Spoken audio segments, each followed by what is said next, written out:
okuddamu okwogerako n'abaana ba Katonda abeetoolodde ensi yonna, naye okusingira ddala abawangaalira ku lukalu lwaffe luno olw'Amerika ey'amambuka. Twebaza Omukama atuwadde ekiseera kino okubanga tuli balamu, kubanga ebigenda mu nsi bingi, naye ffe bwe tuba nga tukyali balamu Mukama tumwebaza. Mukyala wange abatumidde, tubaddemu n'okutawaanyizibwamu emiyaga ogwasooka ogwa COVID-19 gwatulumba ne tuguyitamu, ate ne guno ogw'amakoloni nagwo ne gutulumba, kakati tugenda tuguvvuunuka. Naye Mukama twagala okumwebaza olw'okuba ng'asobodde okutuyisa mu mbeera efaanana bw'etyo. Mwenna mbaanirizzaako bendaba ne bessiraba, Taata Professor Ssemakula ne Maama mbaanirizza nnyo. Maama Tomusange nkulabyeko, Mwami Kigula nkulabyeko, waliwo ne bendabyeko mu ddirisa ne badduka. Naye mwenna mbaaniriza wamu Kristo Yesu Mukama waffe. Essaawa zino nga tutandika Ssabbiiti, mpeereddwa ate omukisa okubaako ebigambo bye ngabana nammwe. Omulundi ogwasembayo twejjukanya okuva ku jjalibu. Bangi twasaba Mukama okubaako watutuusa, n'abaako watutuusa, ne tubanga abafunyeewo akalembereza. Abamu tuyinza okwerabira nti tuli wakati mu lugendo.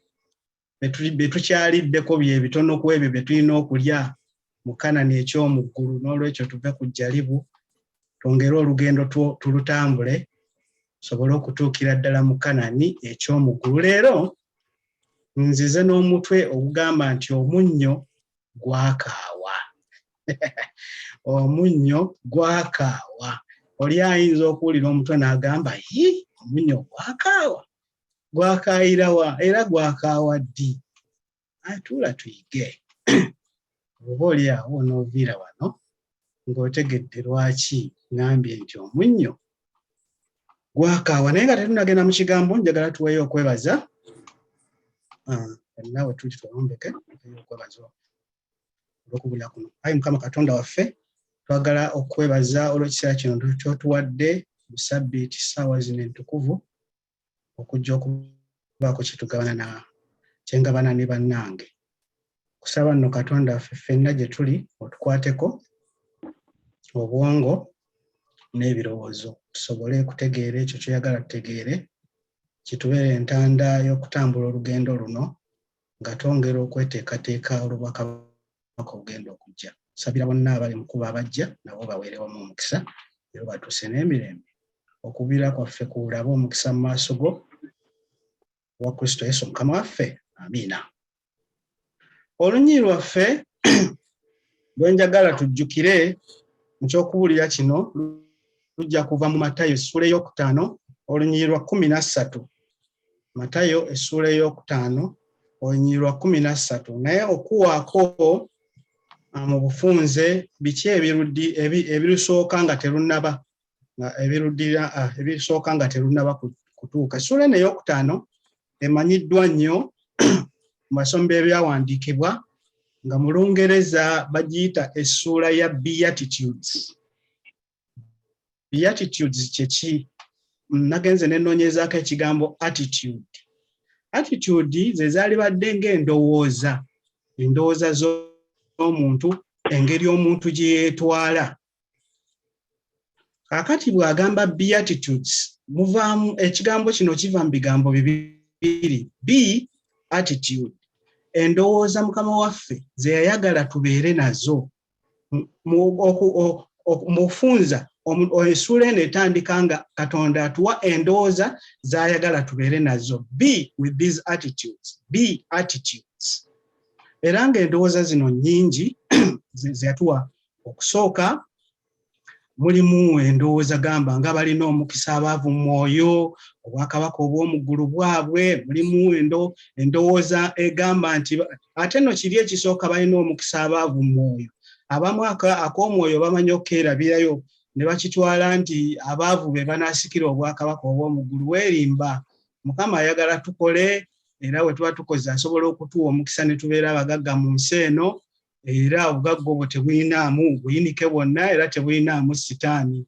N'olwekyo Mukama bw'aba bukuwadde bweyagaliremu ate oweereze Mukama. Olunyiruga balina omukisa, abaavu mu mwoyo, obwakabaka obw'omu ggulu bwe bwabwe. Katonda nno Kristo ng'ayagala tubeere n'endowooza efaana bw'etyo. Mulimu endowooza endala egamba nti balina omukisa ab'ekisa, kubanga abo balikwatirwa ekisa. Kugamba n'endowooza nnyingi nnyo bw'ona ogenda osoma Olunyiriri olusooka paka ku lw'12. Kristo atuwa endowooza ze yali agadde tubeere nazo mu nsi. Wabula ku Lunyiriri olw'13 we njagadde okusiisira, awo watuwa olunyiriri ono lugamba nti mwe muli munnyo gwa nsi, naye omunnyo bwe guggwaamu ensa balirungamu munnyo nabaki? Tegukyasaana nate wabula okusuulibwa ebweru abantu okugulinnyirira. Ffe tuli munnyo gwa nsi. Awo nno we njagadde okusiisira. Bwe tuba omunnyo gw'ensi, omunnyo bwe njagala tusobole okwetegereza biki ebikwata ku munnyo. Omunnyo gw'olaba tegukuba nduulu.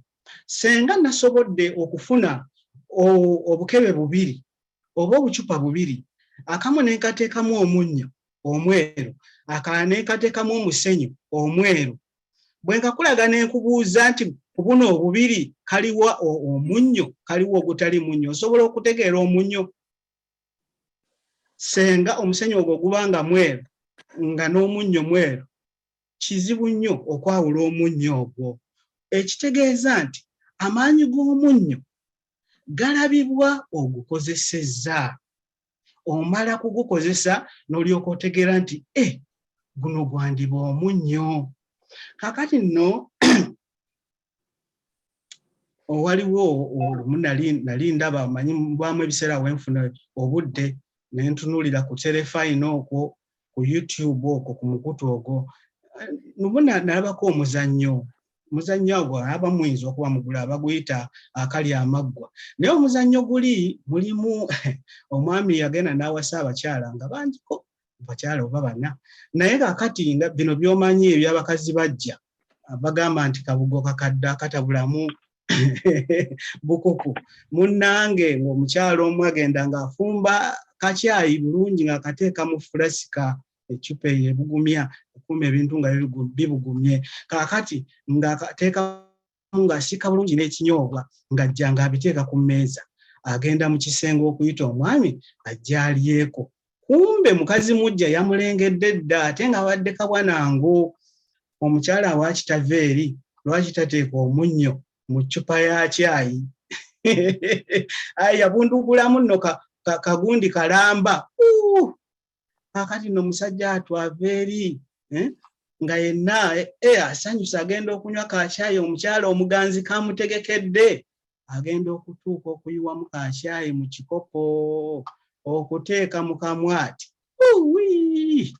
Yawanda buwanza eri n'abagamba abange biki bino mumpadde, mwagala kunzita? Abayise mangu awo bonna ababuuzizza, bonna beewakanye. Ekyavaamu n'abagamba oba mwewakanye kale ffe mutuule mwenna mugunywe mugumalemu.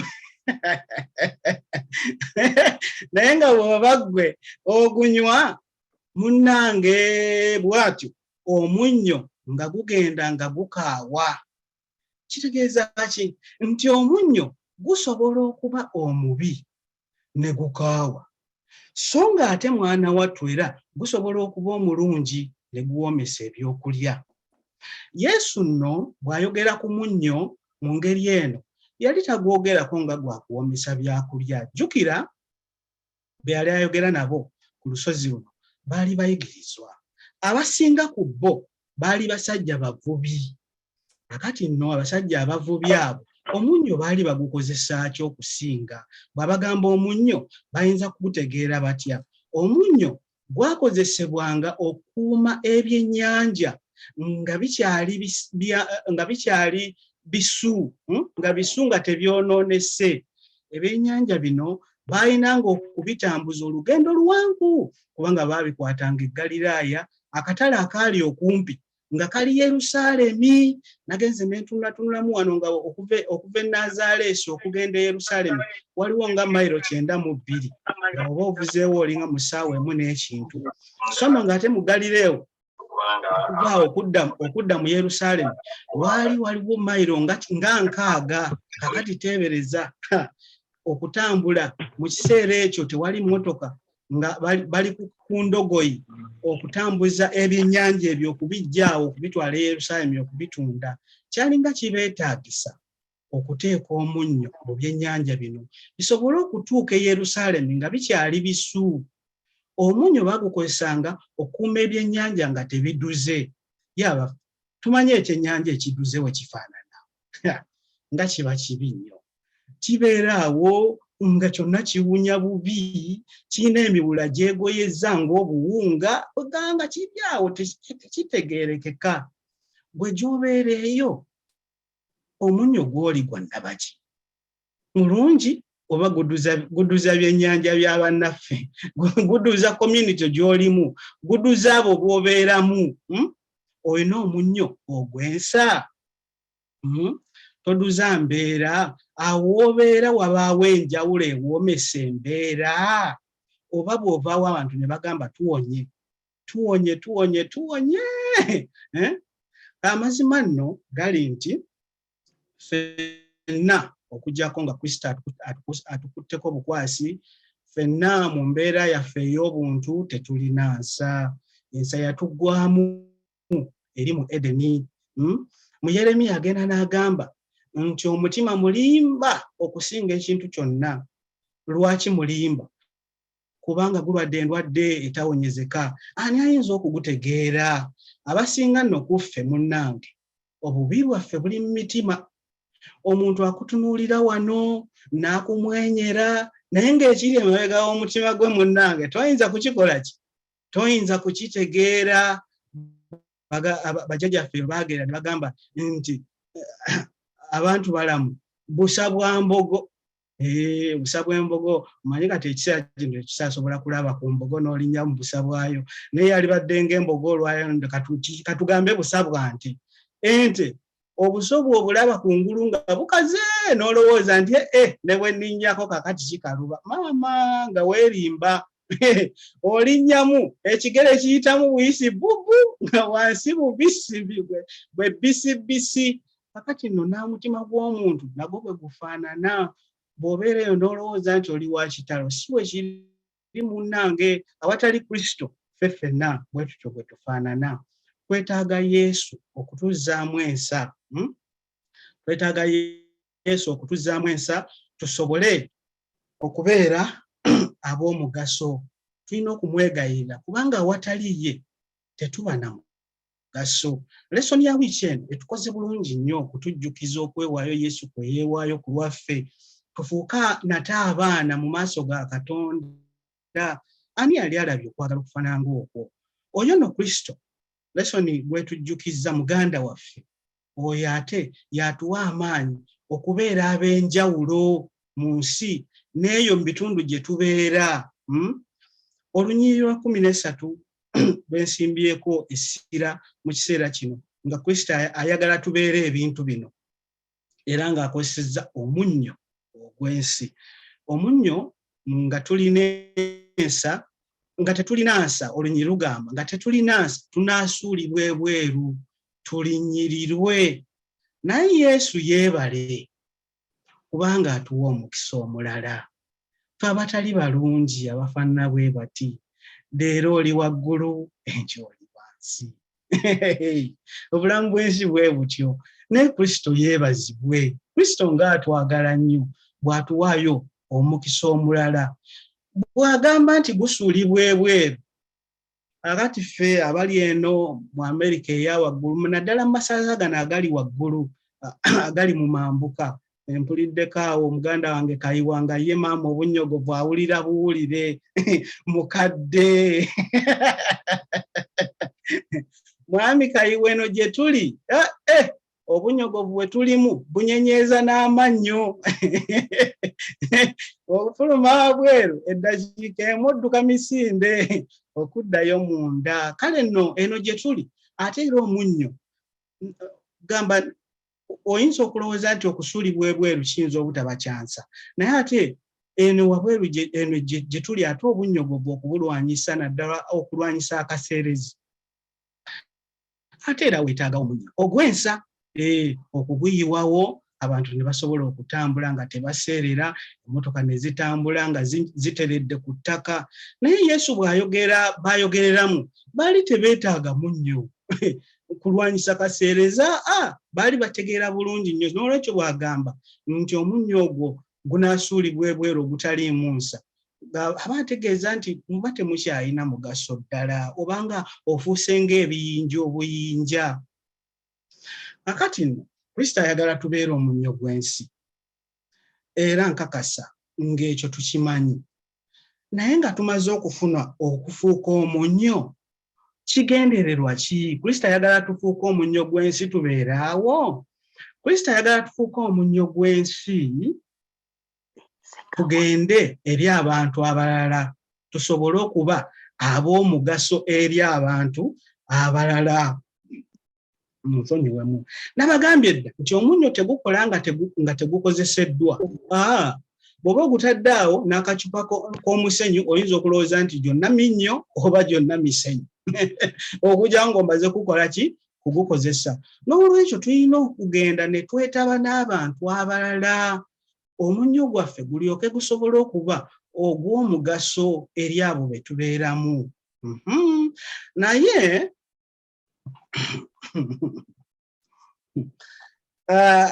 abayudaaya bwe ngamba abayudaaya ngamba ab'omwoyo ffe abadventisiti nze mmanyi mbayita bayudaaya kubanga nzikiriza nti tuli bayudaaya bayibuli beeyogerako mu gundi mu ssuula empya tuli bayudaaya ab'omwoyo abayudaaya abadventisiti tulina omuze kuno gwe tufunye guyinza obutaba mulungi gye tuli twagala nnyo okwekuuma ne twetuumira mu katundu ne tubeerawo nga twemanyi ffekka twebuulira ffekka twogera ffekka na ffekka ekyo Katonda si kyayagala bwe tumala okufuuka omunnyo ayagala tugende tuyiibwe mu nsi tusobole okubeera abo ab'ensa nze nno munnange gw'olaba onsonyiwe bwe kinaaba kibayisa bubi abantu abamu nze sikyasondera makanisa enteekateeka ez'amakanisa aganoonya okwejalabya ekkanisa emu y'abantu 1500 banoonya kuzimba myaliiro 10 bateekemu ne esi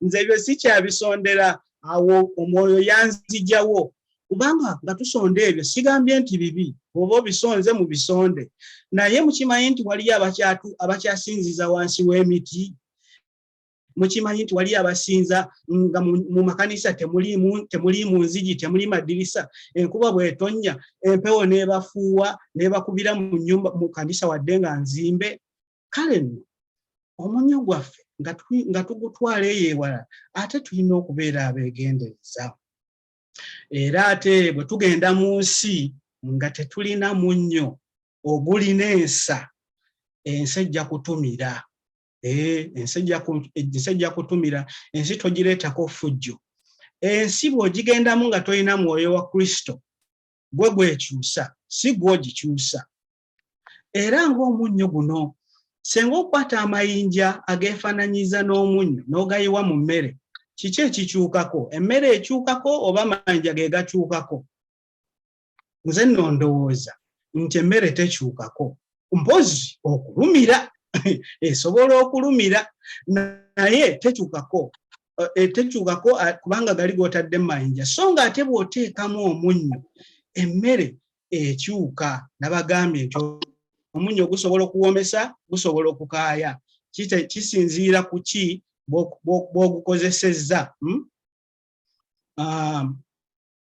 naye bw'ossaamu omunnyo ogwensa ate era ogumala ako nno nako kakulu kubanga omunnyo ng'otaddemu ogulina ensa naye n'ossaamu mungi oyonoonya embeera so nno nga bw'ossaamu ogulina ensa ate n'ossaamu ogw'ekipimo embeera ekola etya ewoomerera waliwo olunyiriro lwe tumanyi okusoma mu Peetero ekisooka essula ey'okubiri olunyiriro olw'omwenda olugamba nti mwe muli baana ba nvuma kwegamba muli kika kitukuvu ebigambo ebyo tugenda tubifuna naye olumu bituwa amalala.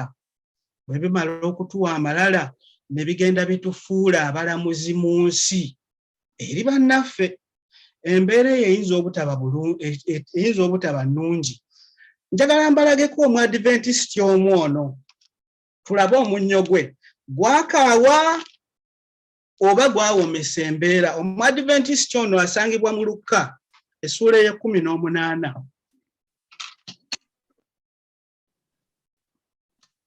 Omuadventisiti ono asangibwa mu Luka essuula ya 18. Enda kutandika n'olunyiriro olw'10. Agamba nti abantu babiri baalinnya mu yeekaalu okusaba, omu Mufalisaayo, omulala muwooza. Omufalisaayo n'ayimirira n'asaba yekka ebigambo bino nti, Ayi Katonda, nkwebaza kubanga nze siringa bantu balala bonna, abanyazi, abalyazamaanyi, abenzi, newankubadde ng'ono omuwooza. Nsiiba emirundi 2 mu Sabbiiti, mpaayo ekitundu eky'10 ku byonna bye nfuna. Naye omuwooza n'ayimirira wala n'atayaga na kuyimusa maaso ge mu ggulu, naye ne yeekuba mu kifuba ng'agamba nti, Ayi Katonda, onsaasire nze alina ebibi. Mumulidde Omuadventisiti oyo? Byayogedde tukkiriza nti bituufu era Katonda ayagala tubikole? Bwe ndowooza. Olowooza Omuadventisiti oyo byayogera byali bituufu ku bulamu bwe? Bwe ndowooza yali ayogera ekintu ky'alinako obukakafu. Bambi musajja wattu omuwooza yali yamanyi nti tebamwagala era nga naye akimanyi. Mu nsi eyo gye tugenda nga Katonda atufudde omunnyo, naffe tunaabeera ng'Omuadventisiti ono ne tukaayisa embeera bannaffe ne tubafumita amafumu. Gye tugenda eyo mu nsi wali abantu nga bo bakimanyi tebaagalibwa era bakimanyi ebya Katonda si bye baliko, naye bw'omutuukako gw'oyogera otya? Omunnyo gwo gulabika nga guyina enjawulo gye gukola ewomesa embeera, oba ayongera kwefumita bwefumisi n'agamba maafa ebiraka kati ebyaffe byayononeka era ffe tetukyalina ssuubi. Naye Mukama yeebazibwe kubanga mu nsi eyo wali abantu ng'ono atujjukiza nti omunnyo gwaffe gusaanye okubeera ogw'ensa. Laba nno ekiti kye yamugattamu bambi omuwooza ono. Abawooza baali tebaagalibwa mu biseera ebyo kubanga bambi baali balowoozebwa okuba nti batulugunya bannaabwe, bazaaliranwa bannaabwe, kubanga baali bawooza omusolo nga bagwoleza basajja bali Abaruumi. N'olwekyo eyo gye tuli abantu tubakwata tutya? Nga tutegedde nti tuli kika kironde, nga tutegedde nti tuli baana ba nvuma, naffe tugenda mu maaso ne tufuuka abalamuzi eyo? Bwe kiba nno bwe kityo Mukama atusaasire. Oyo gw'olowooza Omuyudaaya oyo Omuadventisiti oyo yali munnyo kika ki? Yali gwansa? Yali guli ogwetaaga okusuula mu kkubo gusambirirwe? Munnaye gw'oba weesalirawo. Toli wa kitalo. Waliwo nguli munnange musajja muzzukulu wa Mugema Kafeero yayimba n'agamba mbu toli wa kitalo nnyo nga ggwe bw'olowooza, twali tulabye abanene emirembe engalo. Bw'obanga olowooza nti ggwe oli mutuukirivu nnyo, nkusaasidde kubanga amazima gali nti nga bwe weetaaga Kristo nange bwe mwetaaga, kubanga olugendo lwe lulimu ebintu bingi. Obanga olowooza nti oyimiridde, weekuume ggwe oleme okugwa, naye ng'ate eyo gy'oli olina okubeera ow'enjawulo, omunnyo gwo nga gwansa. Ye abaffe bwe tuddamu okwetegereza omunnyo guba mungi ogwetaagisa okukuuma ekintu nga kisu oba guba mutono. Katuddeyo ku kyokulabirako ekyaffe eky'ebyennyanja. Twogera ku basajja bano abaali abavubi Kristo baayogereramu. Olowooza ebyennyanja n'omunnyo kiki ekyasinganga obungi mu lyato? Baasinzangamu munnyo oba baasinzangamu byennyanja? Nze nno ndowooza nti baasinzangamu byennyanja. Omunnyo gwabanga mutono ogwetaagisa okuteekebwa mu byennyanja okusigala nga byansa nga tebiduze. Bwe tutyo nno tetwetaaga kuba na munnyo gwa kitalo nnyo okukola enjawulo mu nsi. Ye ate ggwe apima abalala. Ekigero ekyo kw'opimira abalala senga Katonda akikozesa mu kiseera kino olwaliro gw'oyinza okuyimirira. Nedda, Katonda tulina kumusaba n'atuwa omunnyo ogw'ekigero. Nabagambye nti omunnyo mulungi ekisooka. Omunnyo si gwe gwali omubi, ate ogwensa mulungi ddala. Naye ate n'ogwensa bulina okukozesebwa mu kiki? Mu kigero. Nga Katonda akufudde omunnyo ogwensa, genda n'ekigero eri abantu, bawa kisa, beera mugumiikiriza. Ebintu bingi by'olina okwetegereza okulaba nga obeera ow'enjawulo. Tetwetaaga kuba na munnyo mungi nnyo gwa kitalo nnyo. Gw'oli munnyo gwa nsi, okusooka kye kibuuzo ekisooka, oli munnyo gwa nsi? Ye ate bw'oba omunnyo gw'ensi, oli munnyo gwa kika ki? Ogwensa? Ye ate bw'obeera ogwensa, oli gwa kigero? Kubanga bwe gutaba gwa kigero gukola gutya? Gukaawa.